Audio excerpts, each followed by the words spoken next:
Challenge für diese Messe und für dieses Video finden wir die teuerste Vespa in Deutschland.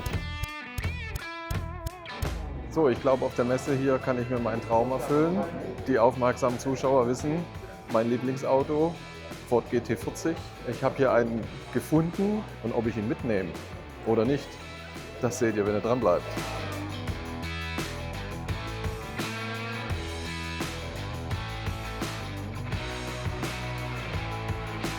Willkommen in meinem neuen Video hier in Svens Garage. Heute Retro Classic. Wir suchen alles Besondere, Kurioses, seltene Fahrzeuge und was wir alles finden, das seht ihr, wenn ihr dran bleibt.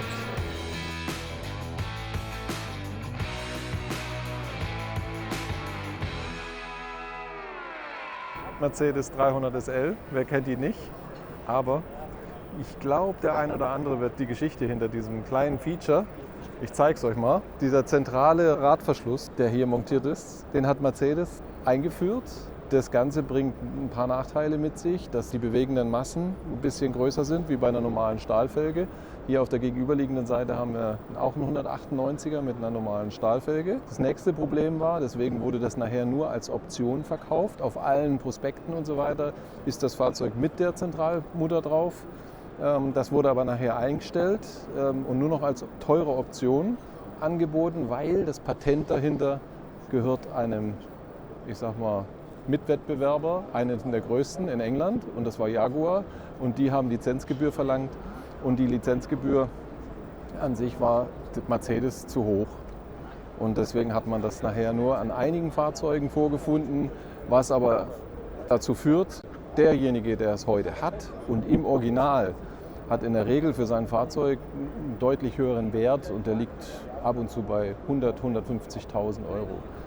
Von daher, nice Feature, heute viel wert. Früher hat man sich überlegt, will ich es oder will ich es nicht. Jetzt sind wir hier in Halle 1 bei der Klimalounge und die hat so ein bisschen für mich einen Anziehungspunkt, und zwar das sind etliche Bulldogs, die hier rumstehen, aber natürlich auch interessante Sportwegen.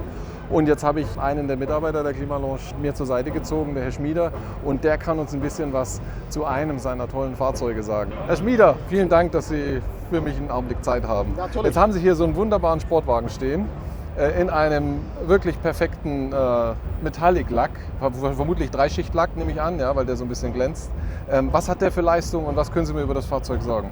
Also Leistung haben wir hier 1015 PS Maximalleistung. Ja. Wir haben hier einen V12 Sauger mit 6,5 Liter Hubraum. Ja. Wir können gerne mal ins Interieur schauen. Ja. Das ist der. Wie alt ist das Fahrzeug? Ist das ein Neufahrzeug? Das ist ein fast neu neu ist das Fahrzeug. Okay. In einem tadellosen Zustand. Super. Das Nonplusultra, was gerade geht, im Sportwagenbau. Ja. Okay, jetzt hat der eine Hybrid-Technologie drin mit Richtig. zusätzlicher Batterie. Richtig. Was hat die für eine Reichweite? Dass ich quasi, kann ich hier reinfahren, also ein paar Kilometer? Ein paar Kilometer können Sie fahren. Reichweite müssen wir dann genauer schauen, was das dann, wie der Ladezustand ist von der Batterie. Okay. Dementsprechend, da können Sie dann schon. Spannend. Wo liegt der preislich? Gerade liegen wir so bei 600 plus Steuer. Okay. Ja, liegen wir gerade so drin und genau. Das Fahrzeug selber ist aber, ich sag mal, ein deutsches Fahrzeug, nehme ich an, ja? Fahrzeug, ja. Und der ist in Deutschland gelaufen. Was hat der für ein Eigengewicht? Vermutlich irgendwie bei 2 Tonnen oder so. So ja. roundabout, ja. Müssen wir schon mal gucken, genau, die genauen Zahlen habe ich jetzt nicht im Kopf. Nee, ist auch nicht schlimm. Ja. Hat er einen Elektromotor, okay. Der hat an der Hinterachse 2 Motoren oder ein? Und 2, irgendwo muss er ja 2 haben. Ja, ich glaube, der hat vorne 2. Vorne 2, hinten ein. Wie kommen die Monteure daran? Dann wird das alles aufklappt, oder wie? Genau, normal. Alles demontiert. Ah, okay. Aber schon beeindruckend. Also das Triebwerk, muss ich sagen, also das ist schon sehr beeindruckend. Ja.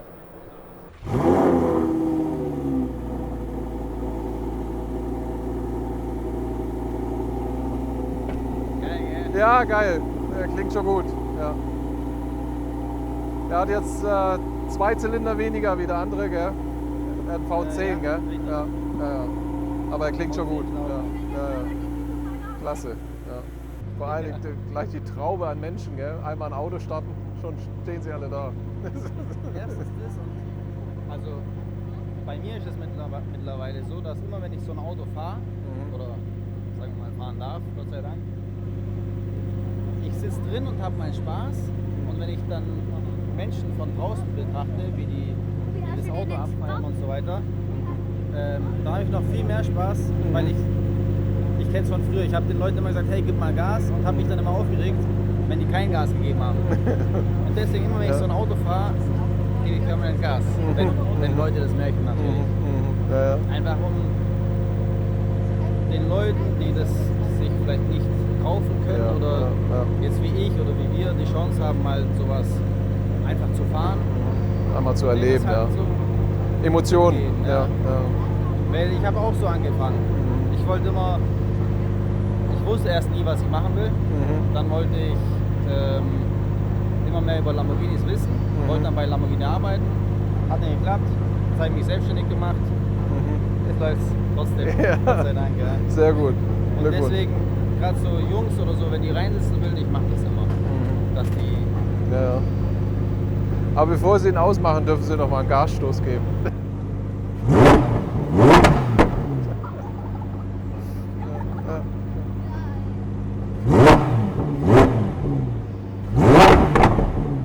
Gut, dann danke ich für die kurze Show. Wünsche noch viel Erfolg auf der Messe und dann bis zum nächsten Mal. Jawohl. Ja, super. Bis dann. Ja, bis dann. Ciao. Ciao. So, jetzt haben wir heute Morgen in dem Intro schon eine Vespa gezeigt, die schon optisch einiges hermacht. Und jetzt habe ich mir gedacht, jetzt gehe ich mal zu dem Besitzer oder Verkäufer dieser Vespa. Und das ist der Chris. Wir sind hier in der Halle 1 übrigens. Kannst du mir kurz erklären, was kann er und was habt ihr alles gemacht mit diesem Teil? Also wir haben den Roller quasi an dem Auto angelehnt. Das ist quasi das Pandor, wo wir mit dem Auto nahezu fertig waren. Okay, und das Fahrzeug ist ein? Ferrari F430 Spider One-Off. Da haben wir dann quasi dazu den Roller passend abgestimmt und gebaut. Okay, ja, ich sehe auch hier ist so Emblem und eingesetzt. Genau. Und also alles optisch, Original Ferrari-Teile. Okay. Original Ferrari-Teile? Genau. Es ist auch eine Original Vespa Karosse. Okay. Und den Roller haben wir mit unseren Kollegen in Bispingen bei Hamburg, mit dem Wolle und dem Markus von Scooter & Service quasi zusammen geplant und aufgebaut. Und es ist ein Zweitaktmotor mit 288 Kubik und der Roller hat 50 PS am Rad. 50 PS? Ja. Okay.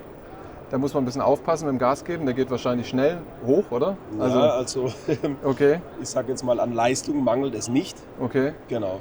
Aber er fährt auch sehr gut, weil wir haben eine Einzelradaufhängung, wir haben eine schwimmend gelagerte Bremsscheibe, alles Stage 6, also es ist alles High-End, Nonplusultra. Es sieht nicht nur gut aus und schnell, es fährt auch so. Dieses Fahrzeug ist jetzt rein für die Rennstrecke oder ist das für den Alltag? Oder?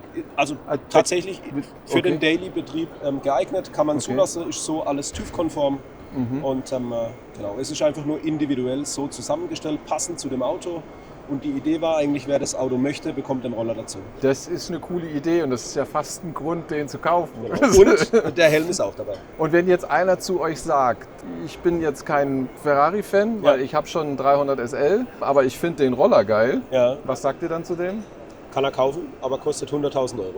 Okay, das ist eine Nummer. Ja, aber gibt es halt so einmalig. Ja, gibt es so einmalig. Nee, keine Frage. Ja. Und alles, was hier verbaut ist, Lenker und so weiter, sind das marktübliche Teile oder habt ihr das alles gefräst? Das sind alles Nischenprodukte, das kommt eigentlich aus der Fliegerei mit ganz leichtem Titan. Es ist alles sehr individuell, es ist halt Ferrari, aber es soll trotzdem quasi so an Scuderia Ferrari einfach so ein bisschen an den Rennsport erinnern. Und deswegen ist es quasi eine Kombi aus schick und aber trotzdem möglichst sehr schnell auch zu fahren. Eins kann ich dir mit Sicherheit sagen. Ja. Den findest du hier nicht noch ein zweites Mal. Das ist korrekt. Und auch auf keiner anderen Messe in Europa. Ich bin auf vielen Messen unterwegs und ich habe noch keinen so schönen, tollen und auch beeindruckend von den Daten Roller gesehen. Ja. Und ich wünsche euch viel, viel Erfolg. Dankeschön. Und vor allem, dass ihr viel von diesen Autos verkauft. Ja, was ist die Lieferzeit für so ein Fahrzeug? Das geht ja auch nicht in einem halben Jahr, ne? Also den gibt es tatsächlich nur einmal, der wird auch kein zweites Mal mehr gebaut. Ja, okay. Es ist die Idee, quasi verschiedene Auflagen zu konzeptionieren, zu bauen, herzustellen, zu verkaufen. Aber wir brauchen ungefähr ein Jahr. Okay, super, perfekt. Ja. Ich danke dir. Gerne. Bis zum nächsten Mal. Ja. Gute Messe. Danke auch. Ciao. Also, das war absolut was Kurioses, was Einmaliges und ich glaube, wir werden das auf keiner Messe nochmal sehen, zumindest nicht in dem Stil. Also ich bin beeindruckt, tief. So, jetzt sind wir hier im Atrium. Im Atrium selber ist eine Ausstellung von Fahrzeugen von dem ehemaligen Rennfahrer, dem Hans Herrmann. Und da muss ich sagen, das ist schon auch sehr imposant, was hier zusammengetragen wurde. Von einem Porsche 550 bis hin zu einem Mercedes SLR. Alles originale Rennfahrzeuge. Also da kann ich nur jedem Enthusiasten empfehlen, mal einen Blick drauf zu werfen. Ganz tolle Sammlung. Klasse.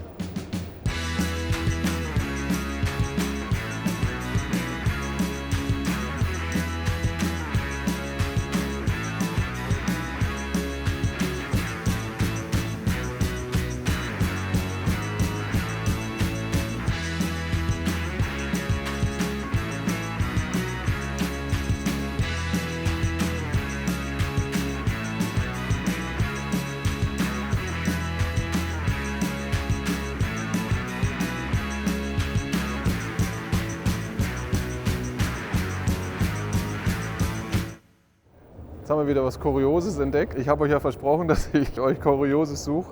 Das ist ein Ferrari 308. Die Reste davon, die wurden in ein Kunstwerk integriert, in ein Wandbild. Gibt es hier zur Veräußerung. Der Künstler hat noch viele andere Details verarbeitet in seinen Bildern. Das ist 3D, würde ich sagen. Und der kostet hier 23.690 €. Also ich finde das schon eine ganz tolle Idee und auch in sich ein hübsches Kunstwerk. Also fürs Wohnzimmer kann man das durchaus einsetzen. Toll, klasse. Jetzt gehen wir in die Halle 3 und ich bin gespannt, was wir dort alles entdecken.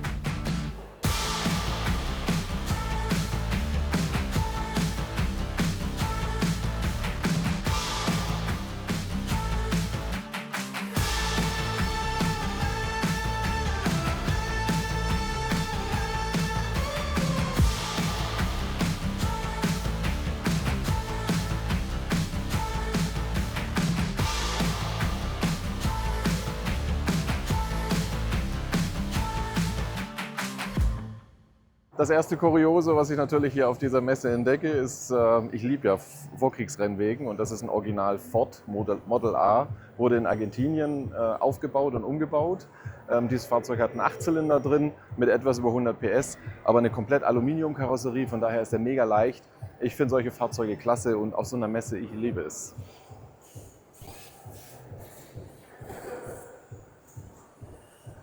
Hier sind ein paar spannende US-Fahrzeuge ausgestellt. Die meisten davon kenne ich nicht. Ich habe sie noch nie gesehen, aber die sind schon mega beeindruckend. Wir filmen sie einfach nur ab und zeigen sie euch. Ich werde da nichts weiter zu sagen. Ich melde mich erst wieder, wenn ich was Kurioses gefunden habe. Viel Spaß!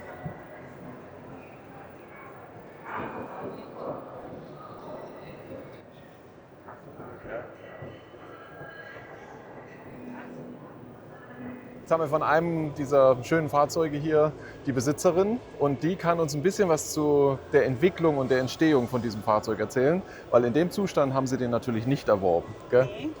Sie haben den als Restaurationsobjekt. Genau, als Restaurationsobjekt 2014 gekauft und fast 5 Jahre dran gearbeitet mit meinem Mann zusammen. Okay. Und ja, Und die ganzen kreativen Ideen, alles das, was hier eingeflossen ist, das ist ja, ich sag mal, das ist so im Tiki-Style. Ja. Und ja, so peu à peu haben wir immer jeden Winter immer was Neues dazu gemacht, gerade mit dem Surfbrett auf der Innenseite, an der Decke.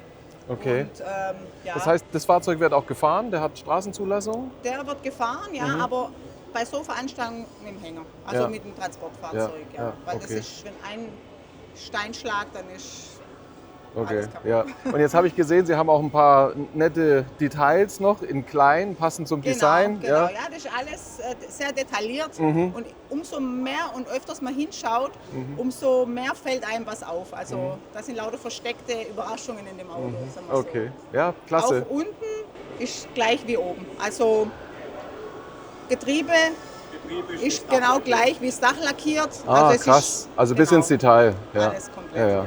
Klasse, super. Danke für die Infos Sehr und schöne gerne. Messe noch. Dankeschön, ja, super. Ihnen auch. Danke, Danke, ciao. tschüss.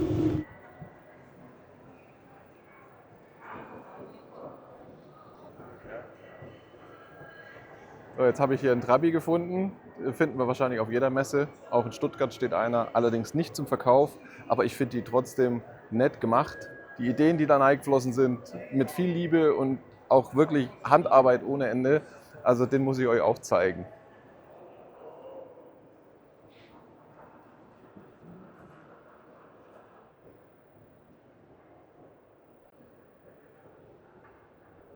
Ne, die Idee ist auch mit dem Skelett auf dem Beifahrersitz. Die Lackierung ist perfekt, dann die Kunststoffumbauten. Ja, ist halt ein Kultobjekt. Gell? Klasse, toll gemacht. Schaut auch leistungsmäßig so aus, als hätte er ein bisschen mehr unter der Haube. Mittelrohr-Auspuffanlage. Kann ich aber nichts zu sagen, ist kein Schild dran, aber ich finde ihn trotzdem schön. Passt auf so eine Messe. Toll. Danke für den, der ihn hergebracht hat. Das nächste spannende Fahrzeug, Manta 400 von 83. Sieht man auch nicht auf jeder Messe, schon gar nicht in dem Zustand. Auch leider nicht zum Verkauf, aber es macht auch Spaß, solche Fahrzeuge sich genauer anzuschauen.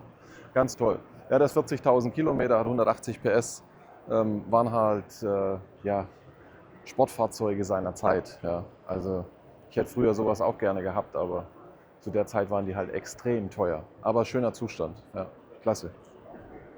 Super. Und seltene Fahrzeug sieht man auch auf kaum einer Messe.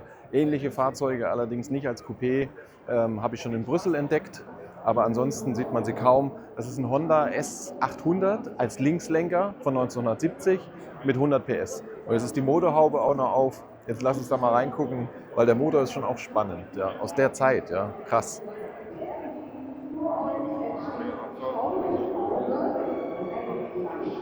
Das ist ein Vierzylinder. Der hat 820 Kubik und eine Viervergaseranlage, also den hört man atmen, ja, wenn man Gas gibt. Die Karosserie ist leicht mit 100 PS, also der geht gut vorwärts. Der hat auch einen sehr, sehr sportlichen Charakter und ich mag den leiden, das ist ein kleines Auto. Ja. Schön. Super. Und auf so eine Messe, der gehört daher. Ist so. Meist sieht man sie nur als Rechtslenker, hier haben wir einen Linkslenker. Toll. Klasse. Die Fahrzeuge sieht man auch immer öfter auf Oldtimer- und Youngtimer-Messen. Ich habe den auch schon mal in einem Video gehabt. Das ist ein Jaguar XK8. Dieses Fahrzeug hier steht auf der Messe zum Verkauf, hat etwas über 100.000 Kilometer und steht zu einem Preis hier von 24,5. Helle Lederausstattung mit dem Blau. Ich finde das harmonisch, die Felgen passen. Ist auch ein schönes Fahrzeug. Schöner Daily-Treiber auch. Toll. Klasse. Gehört auch auf so eine Messe.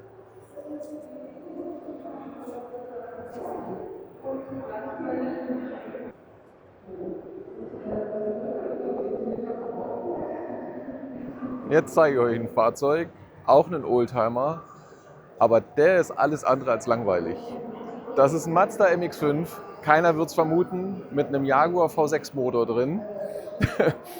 Das Triebwerk nimmt jeden Raum in diesem Motorraum ein, unglaublich. Das Fahrzeug selber hat 257 PS und auf der Hinterachse. Also ich glaube, da ist Driftspaß angesagt. Klasse, toll gemacht.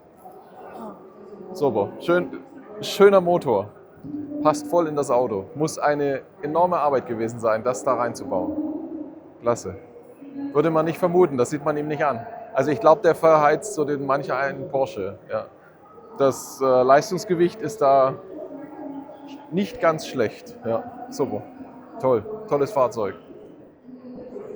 Ist natürlich auch für jeden Oldtimer-Enthusiasten, der ein bisschen vorhat, sein Fahrzeug mal zu restaurieren, interessant ist die Fahrzeugakademie hier.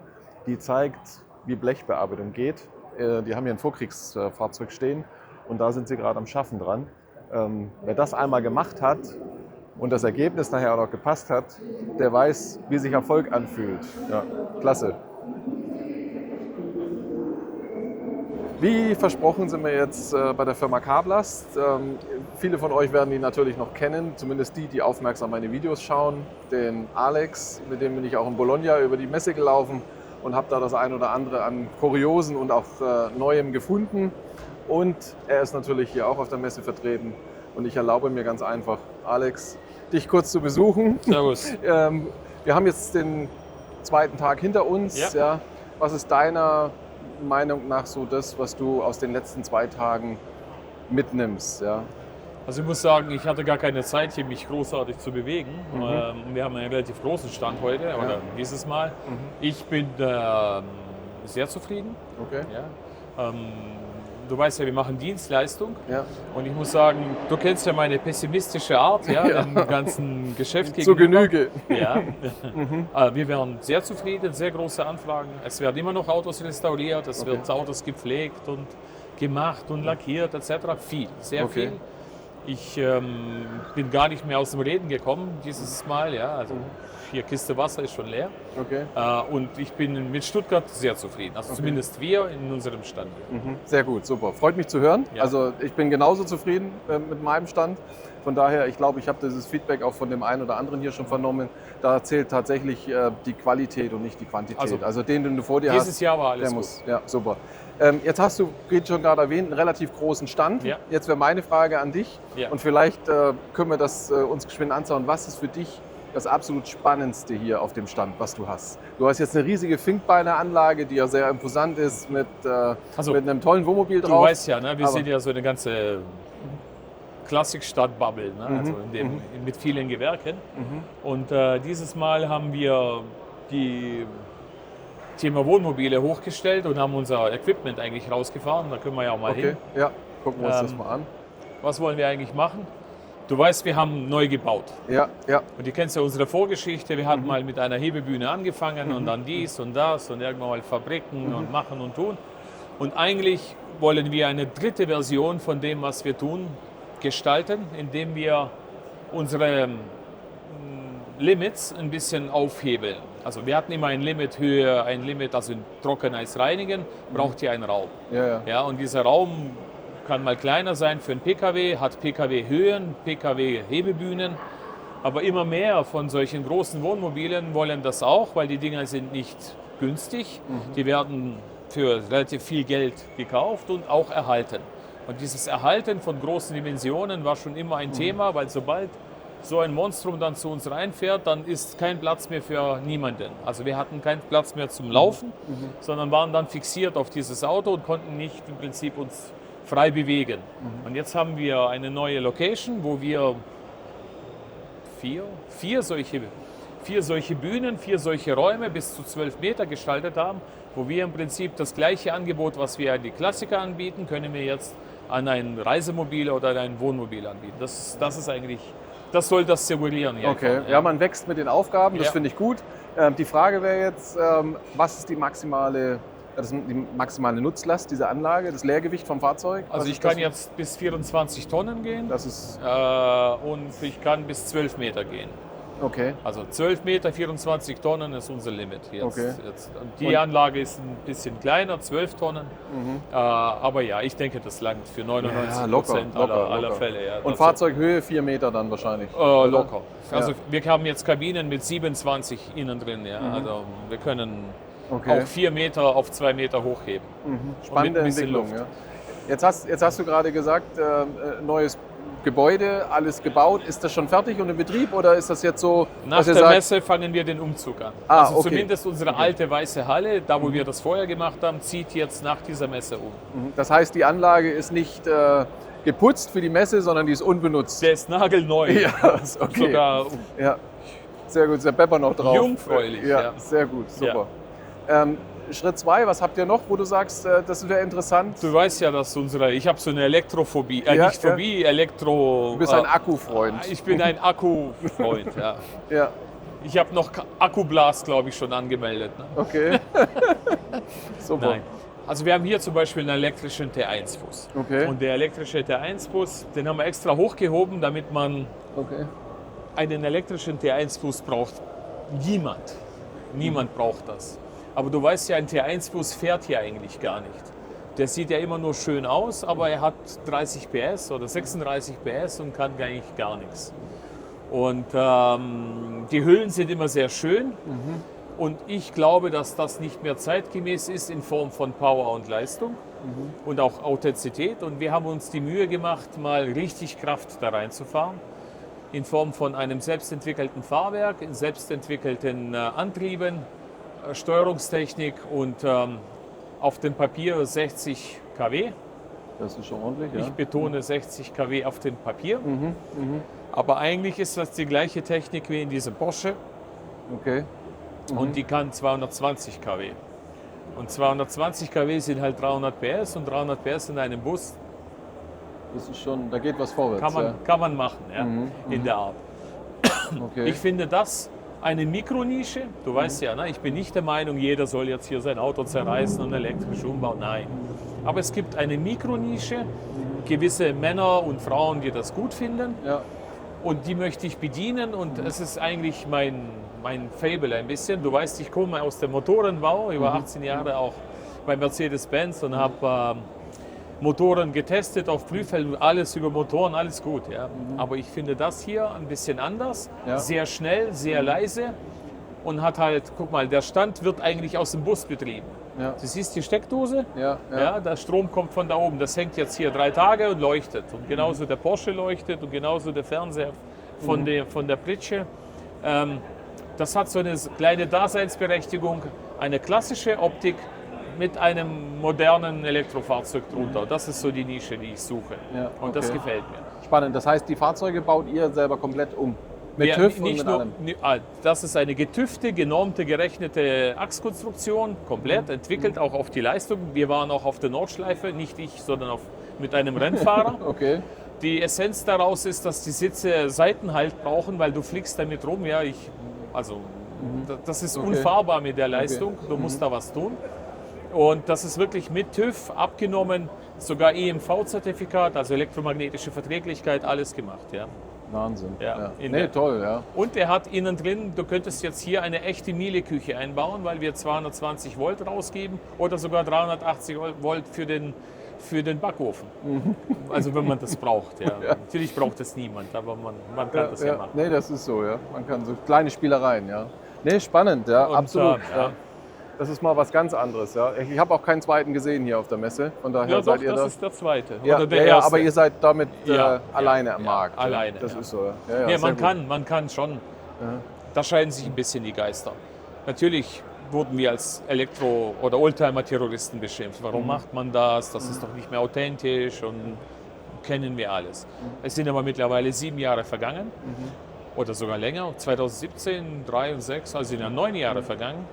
Und es wird weniger. Ja, und ja. es gibt auch ein spezielles Klientel, die sagen, okay, das ist etwas, was ich möchte. Ich kann dir sagen, wir hatten jetzt letzte Woche die erste Anfrage nach unserem Bilderbuch. Das erste Mal. Okay. Du kommst zu einer Anfrage und sagst, ich bin ein Besitzer von einem Fahrzeug, das gefällt mir, aber ich bin Architekt zum Beispiel und ich kann mir das in meiner Stadt, das ist aus dem Ausland, nicht mehr erlauben, das so zu machen, das ist nicht mehr zeitgemäß. Ich weiß, dass es sowas gibt und ich hätte das genau so, weil mir das so gefällt und weil ich mich damit gut fühle und das ist mein Budget. Könnt ihr das? Ja oder nein? Und das hat alles gepasst, auch das Budget, alles. Der war informiert und das erste Mal, das wirklich sehr konkret und sehr zielgerichteter Kunde und der kam und hat gesagt, jawohl, will ich so haben, fertig, macht mir das. Und für die Zuschauer, die jetzt das verschreien, nein, wir zerstören keine T1-Busse, wir zerstören auch keine Porsche.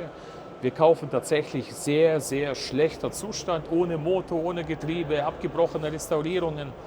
Was eigentlich verschrottet wird. Ja, eigentlich Schrott. Ja, Und diesen Schrott machen wir mit meinen Möglichkeiten, ja, mein Wannen und KTL machen wir neu. Ja, und bauen dann die Technik ein, ja, in der Form. Beim Porsche ist das zum Beispiel alles reversibel, das ist nichts versägt, das kannst du raus und wieder rein. Beim Bus muss ich zugeben, das Fahrwerk muss sein und man muss den verstärken, weil er für diese Leistungsklasse niemals gedacht war. Hier ist die Arbeit intensiver in der Richtung. Ja, da muss ein bisschen mehr passieren, wie nur Genau. Klatsch Wir rein, werden ja. jetzt auch nicht jedes Auto zerreißen. Wir sind limitiert an den Entwicklungen. Das heißt, es bleibt beim T1, es bleibt beim 911 bis 89. Also weiter können wir nicht. Und beim Bus ist es ein T2A, hat noch die gleiche Bodengruppe gehabt. Okay. Das könnten wir, aber ein T3 zum Beispiel könnten wir schon nicht mehr so in der Art machen. Sehr, sehr, sehr viel Entwicklungsarbeit, eigene Platinen. Das sind keine Kabel, das ist schon auf Platinen mit Relais, mit allem drum und dran, mit einer Fernsteuerbarkeit, alles drin. Ja, also Wobei, so wie ich dich kenne, ist es nur für den Moment. das Thema Du ist halt, entwickelst dich auch weiter. es gibt keinen Markt. Das ist, Es ja. kommt nicht so Ja, wie hier voll. und sagt, ich will Trockeneis reinigen und ich will entlacken, sondern es kommt jemand vorbei und ich kann einfach aus dem FF, kommt ein Mann und eine Frau und der Mann sagt, oh mein Gott, warum macht ihr das? Ja? Okay, kein Problem. Dann sagt die Frau, du, dein Auto ölt, stinkt in der Garage, will ich nicht, außerdem kann ich den nicht fahren und hier hat das Klima und Automatik, kauf mir das. Und fertig. Und mein Backofen läuft auch noch. Zum Beispiel. Ja. Ja, und das Nee, ist sehr dann gut. mein Kunde. Super. Perfekt. Prima. Also wir wollen nicht die Welt verändern, das wollen wir nicht. Nee. Sehr gut, Ja. super. Perfekt. Vielen Dann Dank. wünsche ich noch weitere schöne 2 und erfolgreiche Tage. Vielen Ich Dank. wünsche dir Ja. auch für deine Zuschauer, erhalte das Positive. Danke, Ich bin danke. sehr überzeugt von seinem Konzept und der Art und Weise Super. Ich und habe danke mich dir. sehr gefreut. Alex, bis zum nächsten Mal. Dankeschön. Bis dann. Ciao. Ciao. So, Halle 3 haben wir jetzt mal so den ersten Überblick euch rübergebracht. Wir gehen aber nachher nochmal in Halle 3 zurück. Da ist ein Händler, da möchte ich euch gerne noch was zeigen. Der ist aber im Moment gerade in Gespräche verwickelt. Jetzt gehen wir mal in Halle 5 und dann gucke ich mal, was ich für euch so Kurioses finde. Viel Spaß.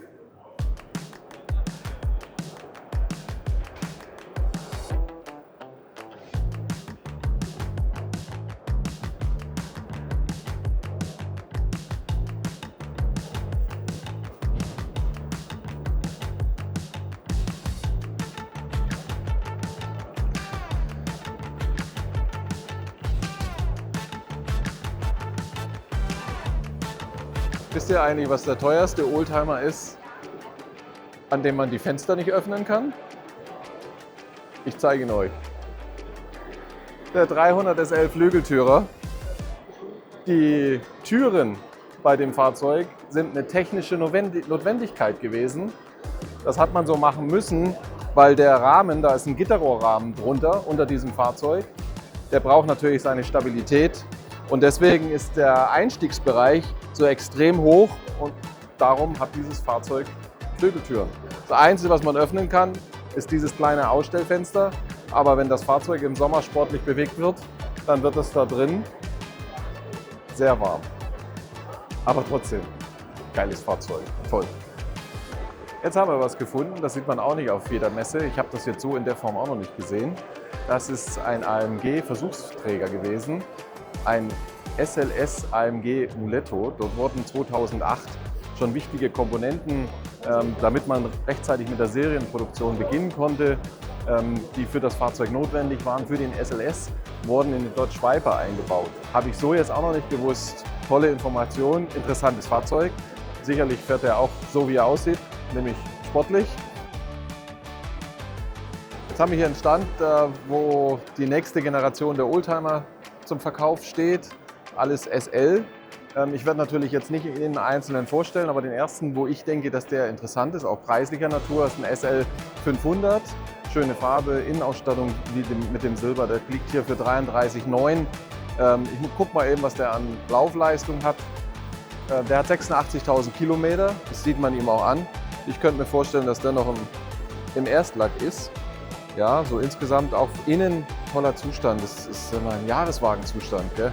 Auch die Felgen, nichts verkratzt und so weiter. Also da muss ich sagen, top. Die anderen filme nur ab, bringe euch rüber so ein bisschen, was hier für Fahrzeuge stehen. Aber ich werde dazu jetzt nichts weiter kommentieren. Schaut sie euch an, wenn sie euch gefallen. Noch sind sie da in Stuttgart.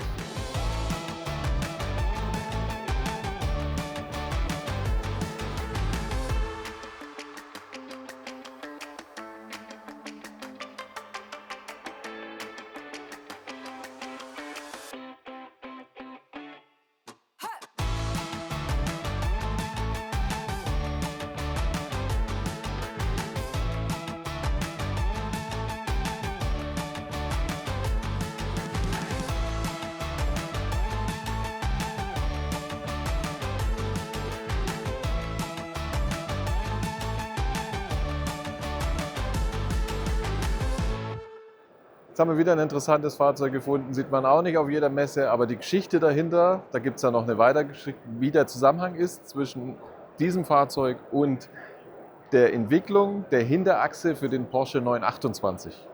Das ist auch spannend. Dieses Fahrzeug steht zur Veräußerung, das ist ein Opel Diplomat, der liegt hier bei 15.500 €. Bei diesem Fahrzeug wurde eine lenkbare Hinterachse eingebaut von den Porsche-Entwicklern, wo innen drin ein Lenkrad war, auf der Rückbank, wo quasi eine zweite Person das Gegenlenken beim Beschleunigen und bei der Gaswegnahme simulieren konnte. Und das war quasi dann die Basis für die weitere Entwicklung des Porsche 928, was die Hinterachse betrifft. Absolut geile Story in dem Zusammenhang. Von daher, das Fahrzeug gehört auch auf so eine Messe, auf jeden Fall. Toll. Jetzt haben wir auch ein spannendes Fahrzeug. Sieht man auch nicht auf jeder Messe. Ist sicherlich mega zu fahren. Ich habe noch keinen gefahren, aber das ist ein Rolls-Royce Ghost. Der steht hier auch in einer tollen Farbgebung. Der steht hier für 115.500 Euro. Und den schauen wir uns jetzt mal ein bisschen genauer an. Und dafür werde ich jetzt mal einen der Verantwortlichen hier auf dem Stand suchen, weil ich glaube, das interessiert euch auch. So, ich habe gerade schon erwähnt, dass das ein äußerst interessantes Fahrzeug ist. Sie sind jetzt der Verantwortliche. Genau. Ich darf Nico sagen. Ja. Vielleicht können wir uns so ein paar Dinge, ein paar Details uns einfach mal anschauen. Ja, gerne. Kaum einer hat so ein Fahrzeug von meiner, Ja, klar. aber viele möchten ihn gerne mal fahren. Ja. Haben Sie ihn selber schon gefahren? Ich bin ihn selber tatsächlich persönlich aus Nürnberg von unserem Standort hierher gefahren. Wie war das auf Achse. Gefühl? Natürlich, das Gefühl ist halt unbeschreiblich. Ja. Also man schwebt förmlich auf der Autobahn, man fühlt die Power, man fühlt die Kraft. Man kriegt das aber auch gar nicht so mit. Also wenn man aufs Gas geht, wie jetzt bei einem, sagen wir mal, Ferrari Supersportler, wo es einen wirklich in den Sitz reindrückt. Also der geht von unten raus und man schaut irgendwann mal auf den Tacho drauf und sieht 250 und denkt sich, Der hat, glaube ich, den BMW-Motor drin. Der hat den gell? BMW. 6,6 Liter der hat im BMW, Prinzip gell? 2 V6-Motoren sozusagen an der Reihe. Vielleicht können wir uns dann das Triebwerk auch mal anschauen. Ja, gerne. Der ist jetzt von Baujahr 2011. Ja. Genau. Krass. Ja. Also ja, man das ist merkt schon halt, auch Luxus- die Verarbeitung Luxus und pur, Qualität ja. ist... auch im hinteren Bereich, wenn ich mir das so anschaue mit den Genau. verstellbaren Sitzen und so. Hat er irgendwelche Features noch, die jetzt so erwähnenswert wären? Also natürlich Rolls-Royce bekannt ist die Tür oder die Türen. Die lassen sich von innen per Knopfdruck Elektrisch schließen? Elektrisch schließen. Öffnen lassen sie sich bei dem Modell nicht. Das hat Sicherheitsgründe. Aber wie gesagt, bei Rolls-Royce natürlich sehr bekannt. Ich kann es ja mal vorführen. Im Normalfall sitzt man hier drinnen, vorne sitzt der Chauffeur oder man sitzt auf der anderen Seite und dann drückt man hier auf den Knopf. Das ist Luxus pur, gell? Geht das bei eurem Auto auch?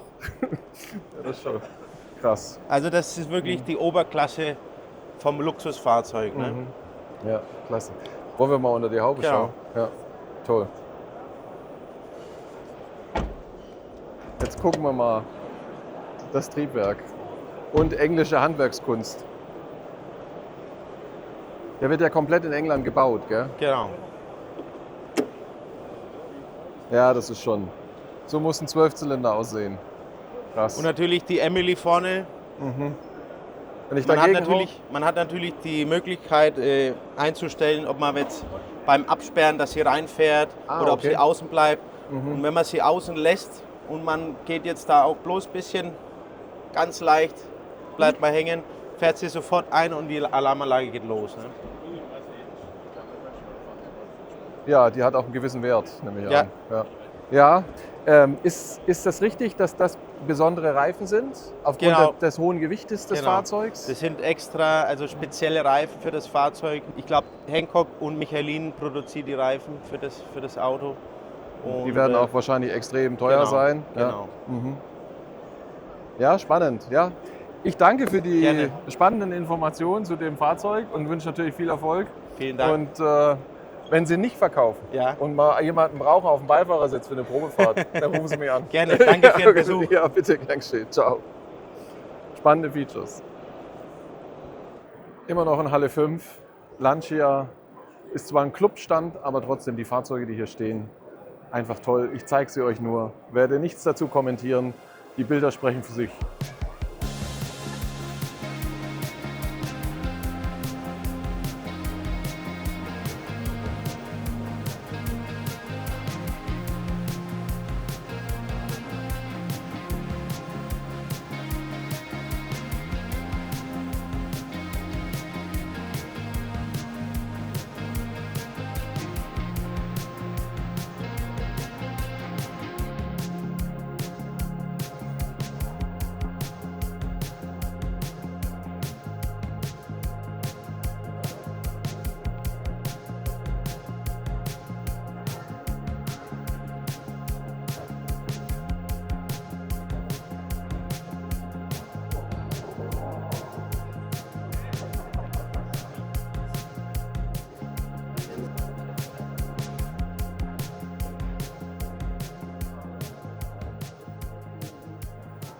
Ich liebe Messen. Jetzt habe ich was gefunden, das habe ich auch noch nie gesehen. Unglaublich. Ich glaube, keiner von euch kennt das.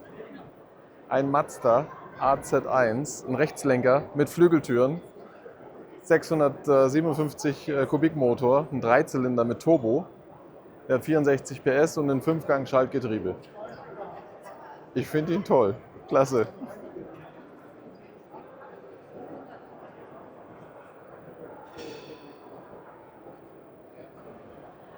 Es reißt nicht ab. Die nächste Kuriosität. Ein Fiat 500, aber der hat eine Besonderheit. Und welche, die zeige ich euch. Noch nie gesehen. Fiat 500 Gullwing. Einer mit Flügeltüren. Ist zu verkaufen, steht leider kein Preis dran, aber ist zu verkaufen. Im Breitbau noch, einige andere Features sind auch umgebaut. Aber das ist schon auch spannend. Toll. Jetzt gucken wir mal, was wir noch so alles finden.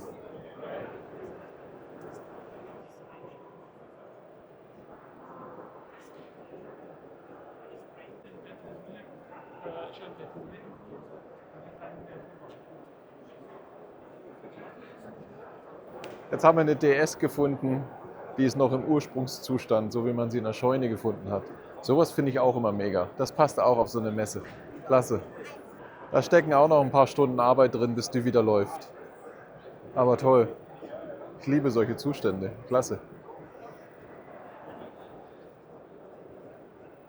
Auch ein ganz spannendes Fahrzeug, ein BMW mit einem V10-Motor. Das ist jetzt, der ist von 2007, eine M5. Der kostet hier 85.000 €, ist auch ein bisschen getunt. Hat auch andere Turbolader drin, die ein bisschen größer sind. Der hat jetzt 800 PS. Aber das Besondere an diesen Motoren ist halt, dass die aus dem Formel-1-Rennsport kommen. Und wer so ein Fahrzeug schon mal gehört hat, bei höherer Drehzahl, ich meine, die drehen bis 9.000 Umdrehungen. Ich gucke nochmal. Also extrem hoch, 8.000 Umdrehungen. Und was man bei diesem Fahrzeug machen muss, regelmäßig, da gibt es auch Serviceintervalle, die ich jetzt kilometermäßig nicht genau kenne, aber man muss regelmäßig die Bläulagerschalen tauschen, damit der Motor weiterhin natürlich zuverlässig läuft. Ja. Also das sind schon ganz spannende Motor mit einem super Klang. Ganz tolles Fahrzeug. Klasse. Der geht auch ab wie Hulle. Im ersten Video habe ich euch den Camper gezeigt, in diesem Retro-Design.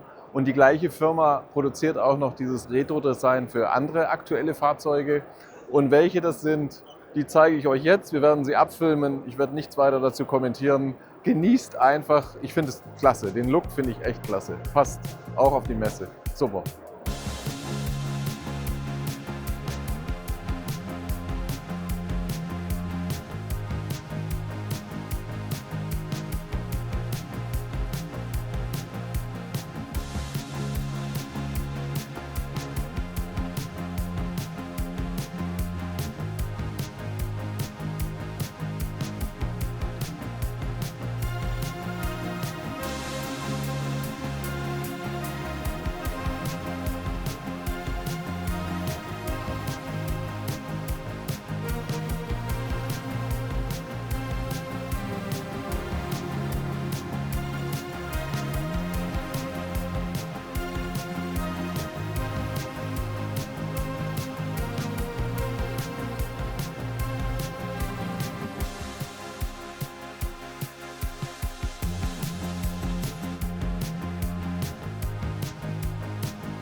das war mal ein kleiner Abriss, Halle 5. Jetzt gehen wir in die Halle 7 und dann schaue ich mal, was ich für euch da so alles finden kann. Schön dranbleiben.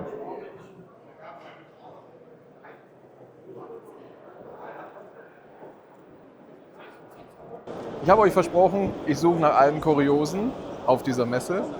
Und das erste, was wir entdeckt haben, auch noch nie gesehen, ganz frisch auf dem Markt. Also es ist ein Verein und dieser Verein hat bestimmte, besondere, ganz tolle, noch nie von mir gesehene Fahrzeuge, die sie selber bauen. Und wir sprechen jetzt mit einem dieser Fahrzeugbesitzer und dann wird er uns sicherlich ein paar Details über sein Fahrzeug sowie die anderen Fahrzeuge, die hier stehen, zeigen, erklären, wie auch immer. Bin gespannt, freue mich drauf. Dein Name ist? Florian. Hallo Florian. Hallo. Ich bin der Sven. Sven, Ich habe eure tollen Fahrzeuge hier gesehen, was ja im Vorkriegsstil nachgebaute Rennwegen sind. Was kannst du mir zu diesen Fahrzeugen sagen? Wie seid ihr organisiert und wie ist das Ganze entstanden? Also Organisation, wir sind ein Verein oder ein Autoclub, wie man es nennen möchte. Und zu den Fahrzeugen kann ich sagen, es sind alles selbstgebaute, von den jeweiligen Fahrern selbstgebaute Fahrzeuge. Und ja, entstanden sind wir durch den Einfluss von Amerika, wie es so oft gibt, wie es so oft ist. Amerikanische Vorbilder haben uns geholfen, die Maße für diese ganzen Fahrzeuge zu finden. Und an denen haben wir uns dann am Anfang orientiert. Also ich habe alleine angefangen zu bauen, weil es das in Deutschland nicht gab. Ein anderer Kollege hat auch parallel alleine angefangen zu bauen. Und ja, als wir dann mehr oder weniger fertig waren, relativ parallel, haben wir uns über das Internet kennengelernt und gesagt, hey, hier gibt es ja mehrere in Deutschland, lass uns doch mal treffen und ja, zusammen im Kreis fahren. Also, das heißt, ihr seid jetzt dann ein Verein? Genau, also der Verein ist gerade in der Eintragung, liegt beim Ortsgericht, das dauert immer. Und dann werdet ihr euch regelmäßig treffen und dann gibt es irgendein Event, wo man dann die Fahrzeuge bewundern kann, während ihr da eure Runden dreht. Genau, also Events gibt es tatsächlich schon seit 4 Jahren, immer wieder von uns organisiert. Dieses Jahr, wo seid ihr? Der Kollege der Vereinseintragung ist hier in Römerstein auf der Schwäbischen Alb. Ich komme aus dem Raum Frankfurt, wir haben Kollegen, die kommen vom Niederrhein, also relativ deutschlandweit verteilt. Wir haben tatsächlich auch einen Kollegen aus Ungarn da gibt es auch eine große Szene. Und wir waren auch schon in Ungarn, wurden wir eingeladen, weil ja, die auch viel mehr Platz und Möglichkeiten haben zum Fahren.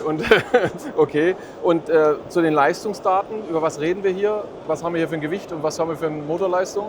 Zum Motor ist im Reglement von uns festgehalten, das ist ein 6,5 PS 200 Kubik Motor, Honda GX 200 oder günstigere Nachbauten. Damit startet jeder. Ob man den Motor dann tunt oder so lässt, ist jedem selbst überlassen. Wenn man ungetuned fährt, bist du bei 50, 60 km/h und getuned bis zu 100. Leistung und Gewicht. Mein Fahrzeug wiegt so 120, das ist eher so die leichtere Variante, bis hin zu ja, 160, 170 Kilo, wobei das schon ziemlich schwer ist. Und da kommen wir aufs Reglement. Der Motor ist immer die gleiche Basis. Die Felgengröße ist immer 17 oder 16 Zoll, kommt auf das Vorbildfahrzeug an.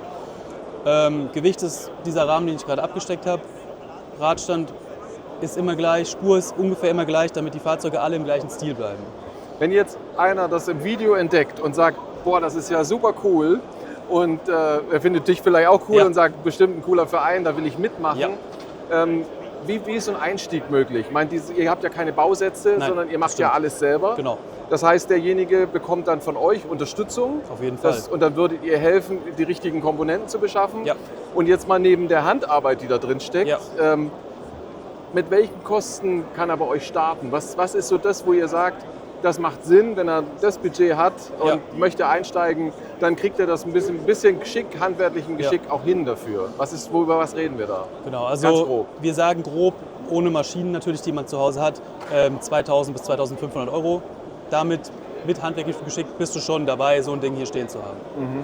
Krass. Finde ich jetzt persönlich nicht viel. Stimmt. Es ist ein Hobby, absolut, es ist ein Hobby. Es ist sicherlich auch eine Leidenschaft und sicherlich macht das auch Spaß, wenn ihr da alle, weil mit 60 km/h, das fühlt sich an wie Fliegen, glaube ich. Also es ist ja so Go-Kart-mäßig. Ja. Also ich glaube, dass das schon viel Fun mit sich bringt. Auf jeden Fall. Die haben alle Heckantrieb, gell? Genau, alle gibt es auch nur mit Heckantrieb. Ja, alle Heckantrieb.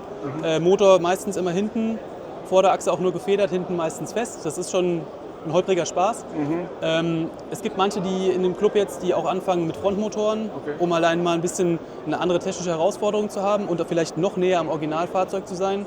Ist im Reglement jetzt nicht verboten, kann man machen, gar kein Problem. Okay. Aber der Motor bleibt der gleiche. Perfekt, super. Dann danke ich für die ausreichenden Informationen.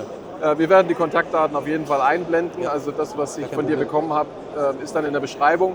Und wenn irgendjemand Interesse hat, ich kann nur sagen, die Idee dahinter ist cool, die Fahrzeuge sind cool, macht bestimmt mega Spaß.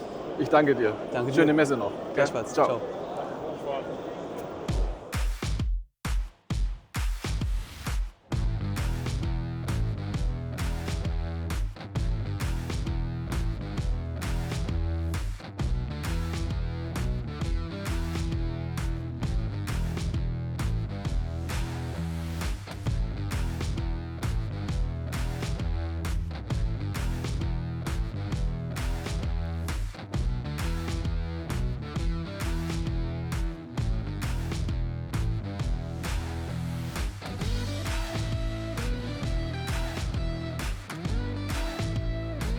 So, wieder was Kurioses gefunden auf der Messe. Retro Classic Stuttgart. Minibikes, teilweise mit Beiwagen. Ich werde auch diesmal nichts weiter dazu sagen, weil auch hier die Bilder für sich sprechen. Tolle Teile, richtig cool, geil. Schaut sie euch an.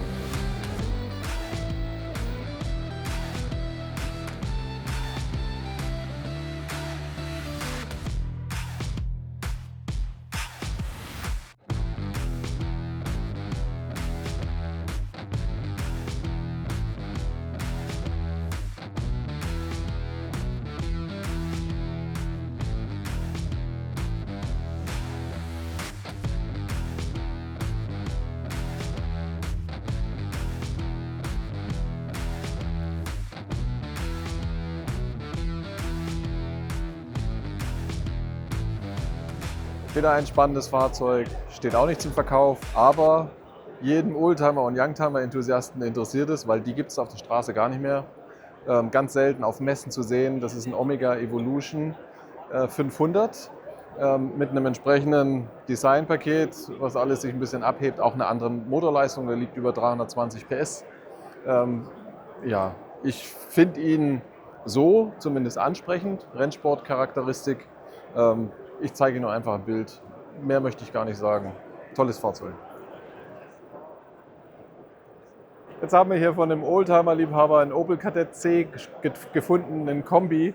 Der hat einen Rennsportmotor drin. Ob jetzt Straßenzulassung, kann ich gar nicht sagen. Der wiegt 908 Kilo und hat 270 PS. Also, und der Umbau ist wirklich toll gemacht. Also das Fahrzeug ist klasse. Also schön anzuschauen. Super. Also ich habe es gerade gesehen, der hat Kennzeichen dran und der hat aktuellen TÜV. Das heißt also, alles, was da dran ist, ist auch eingetragen.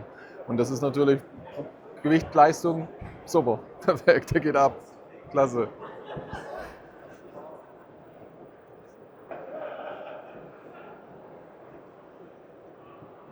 Wieder was gefunden und dazugelernt, nie gesehen. Ein BMW mit Pritsche hinten, das ist ein V8. Ich kann weiter nichts dazu sagen, keine technischen Daten, kein Baujahr, nichts, aber ich finde das Fahrzeug also voll restauriert. Note 1 würde ich sagen, so vom Äußeren, toll gemacht. Ja, leider nichts dazu, aber schönes Fahrzeug und selten noch dazu. Ich kenne den nicht, auf keiner Messe gesehen, schaut ihn euch an. Wer ein kleines Auto sucht, hier steht einer, nicht zum Verkauf, aber so fing alles an. Da ist man früher mit in Urlaub gefahren, auch ohne Klima, ohne Airbag. Im Auto wurde geraucht. In dem Auto, wo sowieso kaum Platz war, ist man über die Alpen gefahren. Am besten noch mit dem Anhänger hinten dran, mit einem Klappwagen, ein Goggomobil. Das ist jetzt ein Coupé. Den gibt es auch als Limousine und auch als Kombi. Aber 250 Kubik, da wurde es bei jeder Steigung spannend. Ja, toll.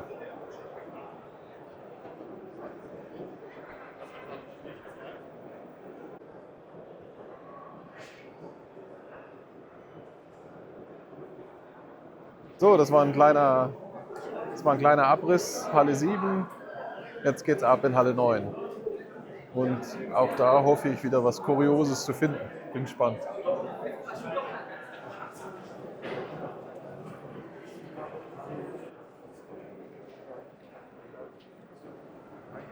So, jetzt sind wir in Halle 9 und hier sind hauptsächlich Ersatzteile und sonstiges Zubehör. Da geht es weniger um Fahrzeuge und hier müssen wir mal gucken, dass wir so ein paar Dinge finden, die wir bisher nirgendwo gefunden haben. Schauen wir mal.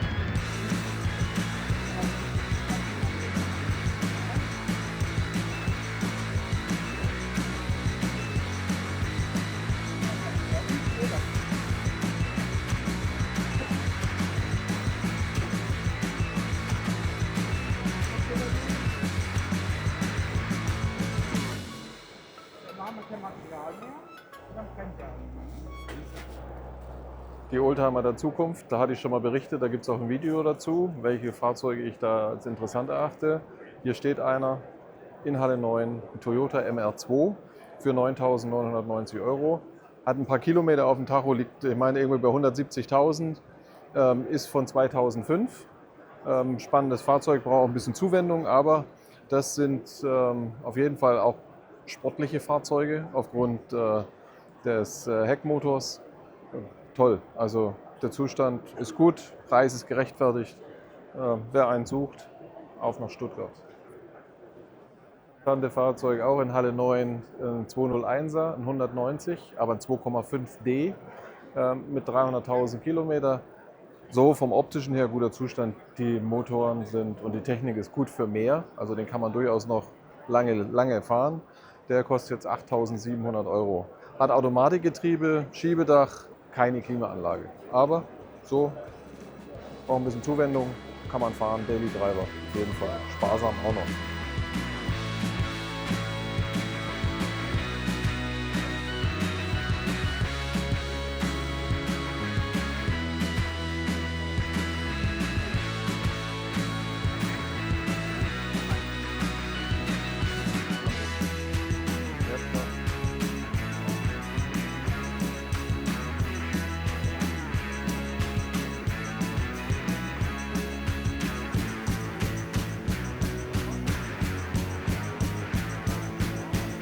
Jetzt haben wir einen Audi S6 gefunden für den schmalen Geldbeutel. Der hat zwar schon ein paar Kilometer auf dem Tacho und da gibt es sicherlich einiges dran zu tun und auch zu investieren.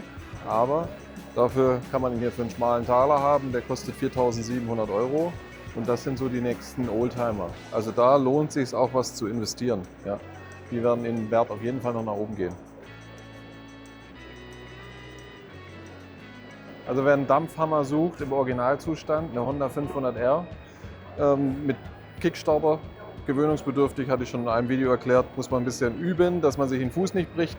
Der ist in diesem Originalzustand, Papiere sind vorhanden, ist von 81, 36 PS. Wer Motorradfahrer unter euch ist, der weiß, dass hier auch das Leistungsgewicht perfekt ist. Steht hier auf der Messe für 3.950. Finde ich fair. Bisschen was reinstecken, ein bisschen investieren, einfachste Technik, bisschen schrauben. Bis zum Frühjahr ist der fertig.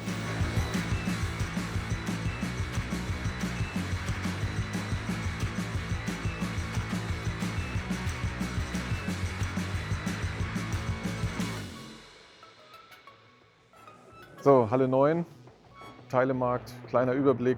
Jetzt gehen wir in Halle 10 und dann schauen wir mal, was uns da alles erwartet.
So, Ford GT40 Ich habe den Besitzer vor mir.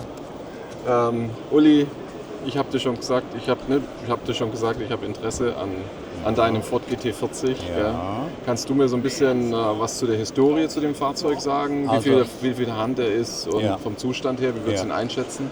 Also, du wärst der dritte Besitzer.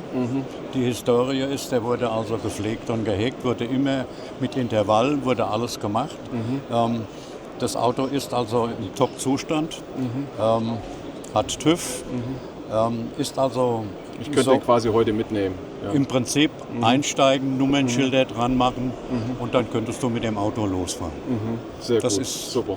Ist also alles dokumentiert, es sind Rechnungen da, was an dem Auto repariert wurde und ich denke mal, da hast du ein wunderschönes Auto. Super. Also ich habe mir das Fahrzeug natürlich schon im Vorfeld ein bisschen angeschaut. Ja. Ich weiß, dass ich nicht die Katze im Sack kaufe. Ja. Aber jetzt kommen wir mal zum Verkaufspreis. Glaubst du könntest mir da noch ein klein wenig... Wir wollen das jetzt auch nicht vor der Kamera haben, bis auf den letzten Euro, aber glaubst du würdest mir da noch ein bisschen entgegenkommen, dass wir uns einig sind dann? Also ich denke mal, ein paar Prozent, das sollen da noch drinnen sein. Es ist ja kein Pappenstiel, was du da zu zahlen hast. Und ich denke mal, so 5% Händlerrabatt sollte da noch drin sein. Von Gewerbe, ne? Ja. Das ist gut, super. Uli, wir sind uns einig. Ich nehme ihn mit. Super, danke. Super, vielen Dank. Ich hoffe, ihr seid schon gespannt auf meinen ersten Ausflug damit.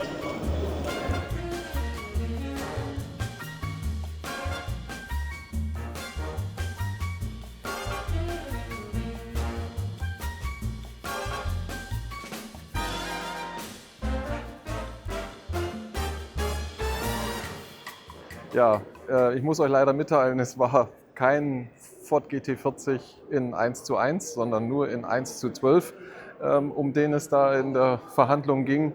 Aber fürs Regal ist es mal ein Anfang. Jeder fängt mal klein an.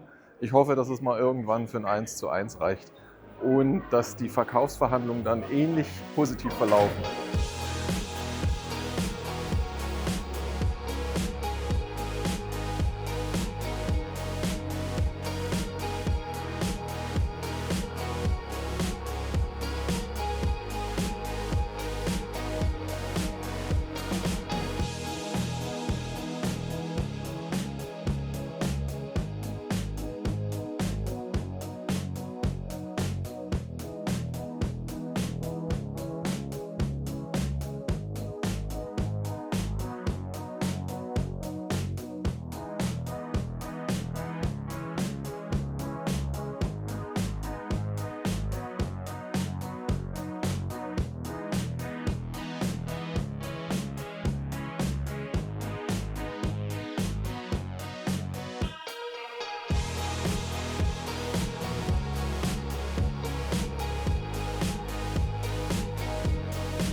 Retro Classics Stuttgart 2026, das war das Jubiläum, das war die Show.